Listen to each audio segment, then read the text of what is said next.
60,000 افراد لقمہ اجل اور 23 لاکھ سے زائد افراد متاثر ہو چکے ہیں۔ امریکہ میں 2.25 کروڑ سے زائد افراد کی نوکریاں ختم ہو گئی ہیں۔ امریکہ میں کیئر اور نرسنگ ہومز میں مدد کے منتظر لوگ موت کو گلے لگانے پر مجبور ہیں۔ نیو یارک شہر کے ریل اسٹیٹ ٹائکون اور صدر ٹرمپ کے دوست سٹینلے چیرا وائرس سے ہلاک ہو گئے ہیں۔ نیو یارک پولیس ڈپارٹمنٹ کا 18% عملہ بھی وائرس سے متاثر ہو چکا ہے۔ نیو یارک میں مسلمانوں کے لیے وائرس سے ہلاک ہونے والوں کے جنازے اور تدفین کا عمل انتہائی مشکل ہو گیا ہے۔ امریکی سپریم کورٹ نے متعدد کیسز کی سماعت ٹیلی فون پر کرنے کا فیصلہ کیا ہے۔ آسٹریا نے ہر بزرگ شہری کا کورونا ٹیسٹ کرانے کا اعلان کر دیا ہے۔ یورپی یونین کمیشن کی صدر نے بروقت امداد نہ کرنے پر اٹلی سے معافی مانگ لی ہے۔ انہوں نے اعتراف کرتے ہوئے کہا ہے کہ ہاں یہ سچ ہے کہ ہم اس کے لیے تیار نہیں تھے۔ یہ بھی سچ ہے کہ ہم شروع میں اٹلی کے ساتھ نہیں کھڑے تھے جب اٹلی کو ہماری مدد کی واقعی ضرورت تھی، اور اس کے لیے پورا یورپ آپ سے تہہ دل سے معافی مانگتا ہے۔ چلی کے معروف ادیب لوئس سیپل اسپین میں وائرس سے ہلاک ہو گئے ہیں۔ براعظم افریقہ میں وائرس تیزی سے پھیل رہا ہے۔ مصر نے پیر سے تمام پبلک ٹرانسپورٹ بند کرنے کا اعلان کر دیا ہے۔ شمالی مقدونیہ کے وزیراعظم اور 3 وزراء نے متاثرہ میئر سے ملاقات کے بعد خود کو قرنطینہ میں منتقل کر لیا ہے۔ تہران میں چند روز پہلے 10,000 نئی قبریں تیار کی گئی ہیں، جبکہ تہران کے بہشت زہرا قبرستان کو مزید قبریں تیار کرنے کے لیے مختص کر دیا گیا ہے۔ فرانس میں لاک ڈاؤن میں 11 مئی تک توسیع ہو چکی ہے۔ سربیا میں 65 سال سے زائد عمر کے افراد کے گھر سے نکلنے پر پابندی لگا دی گئی ہے۔ جنوبی امریکہ میں سب سے زیادہ متاثرہ ممالک ایکواڈور اور برازیل ہیں۔ ایکواڈور کے وائرس سے سب سے متاثرہ علاقے گویاکیل میں پولیس نے گھروں اور گلیوں سے 800 لاشیں اٹھائی ہیں۔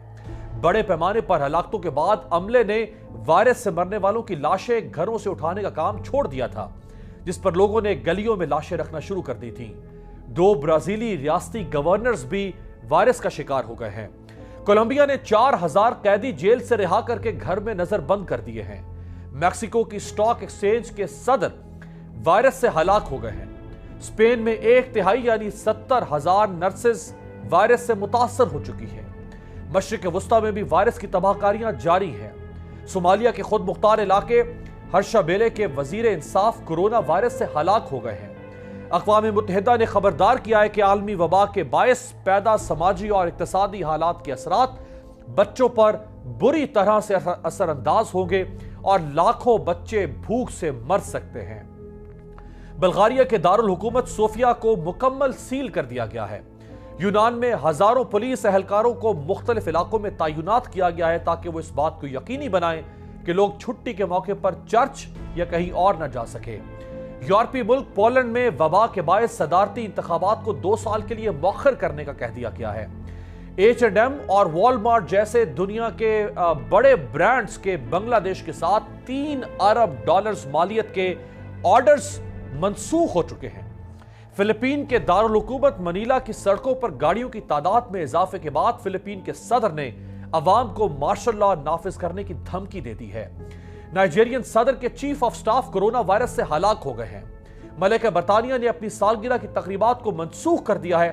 انہیں رواں سال سالگرہ کے موقع پر توپوں کی روایتی سلامی دی جانی تھی، جو کہ اب نہیں دی جائے گی۔ ترکی میں مریضوں کی تعداد ایران سے زیادہ ہو گئی ہے۔ امریکی صدر نے کسانوں کے لیے $19 ارب کے امدادی پیکج کا اعلان کر دیا ہے۔ حکومت کسانوں سے دودھ اور فصلیں خرید کر ضرورت مندوں میں تقسیم کرنے کے لیے $3 ارب خرچ کرے گی۔ اور سویڈن کی شہزادی نے کورونا کے شکار مریضوں کی مدد کے لیے ہسپتال میں بطور نرس کام شروع کر دیا ہے۔ یہ ہے وہ افسردہ اور خوفناک صورتحال اس وقت اس پورا کرۂ ارض کی، جہاں دنیا کا ہر ملک کم یا زیادہ اس ناگہانی آفت سے مفلوج اور اللہ تعالیٰ سے پناہ کا طلبگار ہے۔ پاکستان کی صورتحال شاید دنیا کے بہت سارے ملکوں سے کافی بہتر ہے، لیکن اس کے باوجود پاکستان میں کورونا کے مریضوں کی اور اموات کی تعداد میں اضافہ ہو رہا ہے۔ کیا صورتحال ہے اس وقت پاکستان